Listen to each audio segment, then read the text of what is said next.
like you said, the goal difference is absolutely key. I feel like Germany can win the World Cup, but I don't think this German team will win the World Cup. Could it be the lottery of spot kicks which decides this finalist? Who wins the playoff process and gets that ticket to North America? Put your money on Nigeria winning this one. Hello and welcome to the first ever episode of Sports Week. I'm your host Dan Tracy, and today I'm joined by Tolu Shotade as we look at all the biggest stories from the upcoming international break. How are you today, Tolu? Very good, Dan. Club football, we love it so much, but I think we have to make do with a bit of international football. And the good thing is, it's not just the usual international break. World Cup qualification place is going to be decided by the end of the weekend. Two round of games in Europe, and then two pivotal games also on the African continent. So it's almost running club football very close this weekend. Yes, it's far from a dull set of days coming up. As you say, club football's the bread and butter, but this is where the money's made in terms of World Cup qualification. So, with that in mind, where should we go first in terms of big stories over the next few days? Let's go to Italy, because this is a nation under some pressure when it comes to World Cup qualification. They haven't been to a tournament since 2014. When they went to Brazil that year, they didn't even make it out the group stages. They've not been to Russia. They've not been to Qatar. If they're not careful, they're not going to go to North America, because they're currently second in the group, 3 points behind Norway. Norway have a hugely massive difference in terms of goal difference, so that's the equivalent of an extra point. They face each other in the last qualification game. Tolu, if you had to pick who's going automatically to North America out of those two sides, which one would you go for? I think you'd be dumb to bet against Norway now. Like you said, the last game, it's two rounds of games in Europe, by the way. The last game is going to be Italy hosting Norway. Norway already won the reverse fixture 3-0, and they'll tell you a lot of things about how the Italians were at that time. To be honest, they really haven't been that bad in these qualifiers. Norway have just been really good. The Italians played the bottom team Moldova first. Norway beat Moldova 11-1, if you remember. So maybe the Italians have a bit of a chance to rack up the scoring a bit, but they don't score a lot of goals. So that's the problem that the Italians might face. But like you said, Norway got plus 26 as far as goal difference is concerned. The Italians got plus 10, so that's a 16-goal swing. Two games may not be enough to get that done for the Italians. The Norwegians play Estonia. They win that game. But like you said, the goal difference is absolutely key. I'm really sorry, but I do not think the Italians will get that automatic spot. I think all of Norway needs to do is win that game against Estonia. It's a home game, by the way, for Norway. They've won every single game in that group. So it's surprising, once again, because when you look at that group and when the draws were held, Norway aren't particularly the most consistent team as far as qualification for major tournament is concerned. So I think the Italians will be very, very disappointed in how they've managed the group. I don't think they ever thought that the Norwegians would go through a qualifying series and win every single game. So it's a bit of an anomaly for the Italians. But I feel really sorry for them. Gattuso's doing a really good job since he came in, but I think it's a little too late. I don't think they'll get the job done. I think they'll beat Norway though, but I think that goal difference is way, way too big for them to swing it around. Yes, you mentioned the installation of Gattuso as Italian manager. They have improved since he took the job, but you also are right in saying it does feel like too little too late. However, Italy do have a plan B. That's the playoffs. Of course, we don't know who they're going to face, but if they have to deploy that parachute, so to speak, do you think they can finally get to a finals for the first time in 12 years? That's the problem. You look at the teams that could also be in those playoffs. Two of the home nations, Wales and Scotland, who play pretty well at the moment. You've also got the Poles, who also look like they're going to be in a straight fight with Holland for whoever goes through from their group. Every time I've watched the Italians, and with all due respect, they're not the team who particularly dominate opponents. So you always have a chance against them. I think the days when everyone talked about how defensively solid the Italians were and how difficult they were to break down, I still think they're pretty difficult to break down, but I don't think they offer as much going forward. So while they're still pretty decent at the back, the fact that they've really not got super talent going forward, and you look at their forward line, and I think that's where the problem is. You've got Rekegi, who currently plays in Saudi Arabia, he's not going to pull down trees in that Italian team. Raspadori's hardly got a game out there in Spain since making the move to Atletico Madrid. They, they're struggling producing players at the top end of the pitch with the amount of policy that they've had in recent years. So I still think the name Italy still counts for something when it comes to the playoffs, but I do not think that they're by any chance, I don't think it's a foregone conclusion that they will get to the finals, to the playoffs. Playoffs will be really difficult for them, but they can take some confidence in the fact that they probably will look at themselves and look at the other teams who go into that playoff. And the truth is, most of the big guns have got the job done, so that might be the opportunity that they have. But I still do not think it's a foregone conclusion. Still think they'll struggle. They might get it done, but it's not a foregone conclusion. No, far from it. They're not a nation that you necessarily want to face, but at the moment, they're not one that you fear either. So we'll have to wait and see what happens in that group because it looks like all signs point to Norway. Strange things have happened, but I don't think a strange thing happens here, which leads us to Group A because Germany had a strange result when they lost to Slovakia. Now, qualification is still in their hands. They're still top of the group, but three teams could still win Group A, that being Germany, Slovakia, and Northern Ireland. Germany and Slovakia face each other on the final day of this group phase. Now, with Germany playing Luxembourg in the first of their last two qualifiers, you'd like to think that Die Mannschaft would win that one and then set up a tie. There's also the potential spoiler that Northern Ireland could take points of Slovakia and all but make that a moot fixture. So, in terms of this almost three-horse race in terms of automatic qualification in Group A, are Germany all but over the line already? I think the result against Slovakia was a major blip. Under Julian Nagelsmann, the Germans have sometimes put really you watch them sometimes on the Nagelsmann, and you feel like okay, he's finally got the right system and got the right players. He's probably got the right mix in there for the Germans, and then you watch them they have the odd qualifier where things just go over the top. And then you listen to most of the guys in the German media, ex-players, Dieter Hamann and Oliver Kahn, question some of the players he's called up for these qualifiers and said he's calling up. He's been emotional with his the way he's handed out German national team call-ups. So I still feel they're the best team in the group. I still feel the result against Slovakia was a blip. I think they'll show in the next two games they're the best team in the group. I don't necessarily think that Slovakia have got it in them to run them up until the final day. Northern Ireland are in it. The home nations are usually very, very difficult to predict, especially in World Cup qualifiers. And like Norway in the Italy group, I don't think at the start of the qualifiers, um, the Germans felt that Slovakia would have won the amount of games they've won in this group. So I still think the Germans are way too good. I think they'll show the quality against Luxembourg. Obviously, they're the whipping boys of the group. Um, I think they'll get it. I think they'll get the job done. They'll show their class. I think Nagelsmann is probably a bit of an eccentric one when it comes to coaching. He's had a storied career where he started out at Hoffenheim, what he did with Bayern Munich. I thought he was really young, and I thought he maybe could have waited a few more years to get a German job. But hey, I'm not the one who hands the job out. He's got it, and I think he's very, very hungry to show the German crowd and the German populace that he is the right man for the job. Saw them at the Euros last time out, and they made it quite far, and they played some good football on the way. I think it was the semi-finals then. Um, I still think that they're a work in progress. They cannot be overlooked. They can be very good when they're good. They can be pretty poor when they're bad.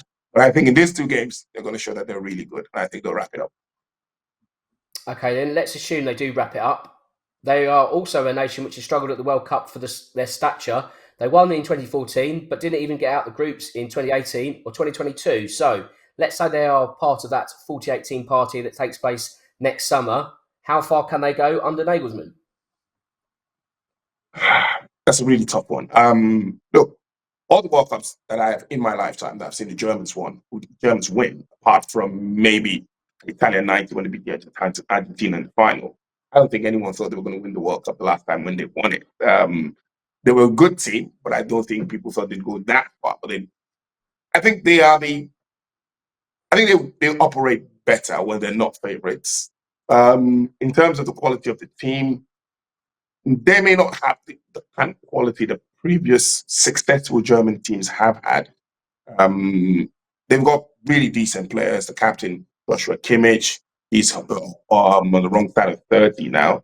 Teshnabri also pretty old now. But the young players who are coming through look really good. Sky Madeyemi, the guy, the Borussia Dortmund winger. There's a lot of talk around Florian Wirtz, even though he's having a really difficult time at Liverpool. The number 9 position is proving very, very difficult for them. It almost looks like it's a big problem for some of the big nations. The Italians have also struggled to find a number 9. The Germans are struggling now. He called up a 19-year-old from the Bundesliga, and that caused a lot of stir because he's still trying to find someone who's going to play up top for the Germans quite consistently. I don't think they're one of the favorites to win the World Cup. In my opinion, what's a World Cup that the Germans? Can you really go into a World Cup and think that the Germans can't win? I feel like Germany can win the World Cup, but I don't think this German team will win the World Cup. They say never write off Germany, so you do so at your peril. They're the biggest stories from Europe, now the biggest stories from Africa, because it's playoffs time. 4 runners-up from the group phase get a second chance, but only one of them can get through to the final itself. Now, first up, we have Cameroon playing the Democratic Republic of Congo. In terms of who's going to look at progressing through this one, you've got 2 nations that look equal possibilities, it must be said. Cameroon have the attacking talent, but it's talent that didn't fire on all cylinders during the group stage because Cape Verde beat them to the punch. So, in your eyes, Tolu, who wins this semi-final clash? Oh, this one's really, really tough, to be honest. I think on the African continent, the DRC are one of the teams that everyone, when you look, when draws for qualifiers are being made, the DRC are one of the teams that the traditional big teams on the African continent. You take up Nigeria, Cameroon, the Ivory Coast, a bit of the North African teams in Tunisia, Egypt, Morocco, and Tunisia. Everyone tries to avoid the DRC because you never know what they're going to do. They never really get their house in order in terms of administration. And that usually always haunts them. But in terms of the quality that they've got, I think people really don't see that quality. Chancellor Mbemba, the former Newcastle United defender, still plays the captain of the team nowadays. There's Ato Masuaku, who used to play for West Ham United, plays for newly promoted Sunderland in the Premier League. Now they've also got Noah Sadiki, the Sunderland midfielder, also in their ranks. There's Fatin Mayele. People on the African continent know him very well. He scores amazing goals in the CAF Champions League, plays for the reigning CAF Champions League winners Pyramids.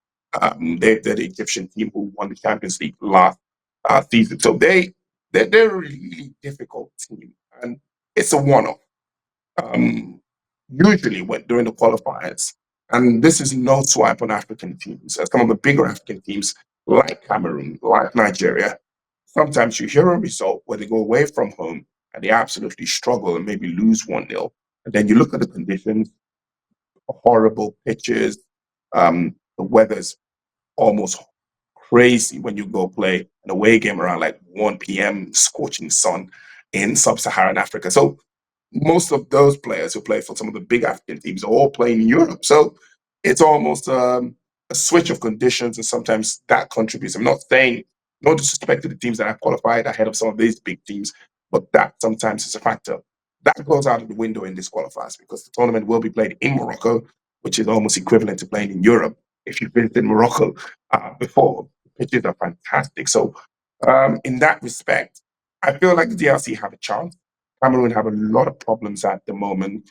The coach complained about not wanting to travel to Cameroon. I wanted to go directly to Morocco to start preparing the team. Wanted to announce the squad while he wasn't in Cameroon and wanted all the players to join him in Morocco for this mini tournament. But the FA said they wanted him to come to Cameroon and then go to Morocco. Caused a bit of a rank up between the coach and the administrators, but they were able to sort that out. So I think Cameroon has still got the quality. Obviously, they've got some really good players. Chancellor, the Brighton midfielder Carlos Baleba has been playing really well since he switched to international leaders for Cameroon.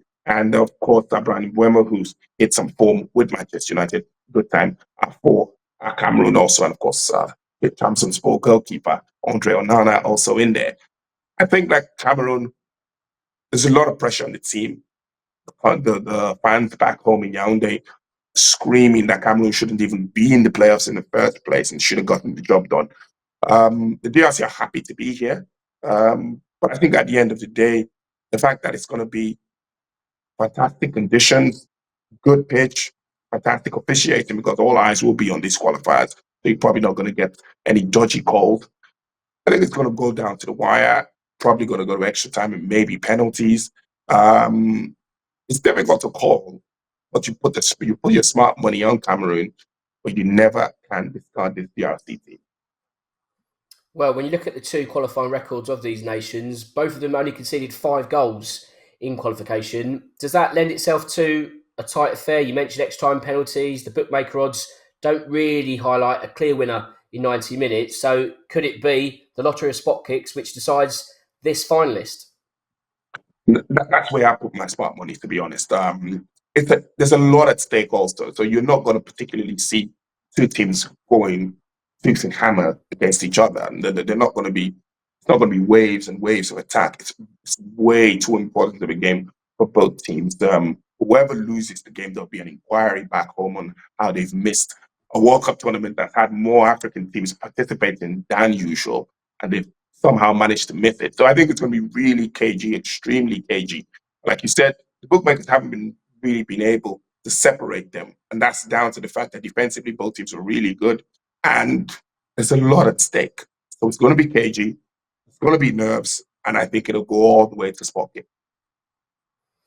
Well, there's one of the semi-finals. The other one seems an even bigger clash because we've got Nigeria versus Gabon. You can label it as Alex Iwobi versus Pierre Aubameyang. Arguably, Aubameyang's last shot ever getting to World Cup finals. This one could be for the ages, Tolu. So, what do you make of the form guides going into this one? Who can you call as the winner? Look, I feel like in the entirety of these qualifiers, the Nigerian team are probably the favorites to win the tournament. Are basically down to just the pure amount of talent they've got in the team. You look at the Gabon team, and they've done pretty well.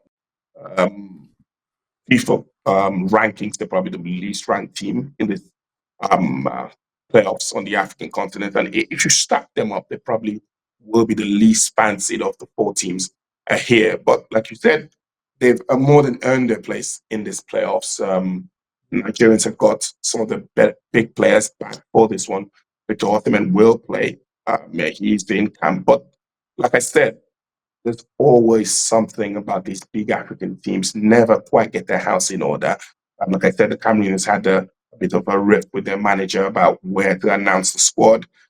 Just on Wednesday, the Super Eagles refused to train. They're in Morocco already. The team actually refused to train and said that they wanted to discuss bonuses with the Nigeria Football Federation. So that's already almost a bit of a distraction for the team because they haven't trained. The game is on Thursday and they haven't trained. So I think on paper, Nigeria probably have more than what it takes to win this one. You can see what the bookies obviously are going in favor of Nigeria for a good reason. I think since they had the new manager, Eric Chell, they already had about two managers start to qualify. So cumulatively picked up, I think, 2 points in 4 games. And then he's come in and done a really good job to get them into the playoffs because it was looking very unlikely that they'd even finish second from their World Cup qualifying group. So I think with Chell, Osimhen back, scored a couple of goals in the final fixture against Benin when they booked their place in these playoffs. And you talked about Alex Iwobi, much maligned back home in Nigeria. Everyone in Nigeria kind of feels like he doesn't particularly play as well as he does for Fulham with the Super Eagles, but he always plays for his country, so you expect that he also plays. Calvin Bassey also will be huge. William Ekong, the former Watford man, also captain of the Super Eagles, also should feature. I feel like the Super Eagles are condemned to win this tournament. If they don't, there will be a big inquest back home. That probably will be the story of these qualifiers if they somehow lose to Gabon on Thursday. So it's interesting to see how it goes. But I think I'd go with the bookmaker on this one and probably put my hat on the Nigeria win. Okay, they're two semi-finals, but obviously we need a qualifier. So, final question for today's show: who wins the playoff process and gets that ticket to North America? Okay. You. I'll be very. I'll be very, very. I'll probably be a little biased. I'm Nigerian. I really hope the Super Eagles can do it. I think they'll beat Gabon. I think Cameroon will beat the DRC, and then it might be Nigeria and Cameroon in the final of that playoff on Sunday. Remember, the winner still has to play another set of games in the intercontinental playoffs. So I feel like if the Nigerians can get to the final, I feel they've got enough quality to get through. Off the top of my head, I'd say put your money on Nigeria winning the tournament. There you go. You heard it here first. Right, that concludes our opening Sports Week show for this week. For full previews and betting insights, head to freetips.com and don't forget to subscribe for next week's show. We'll see you then. Thank you.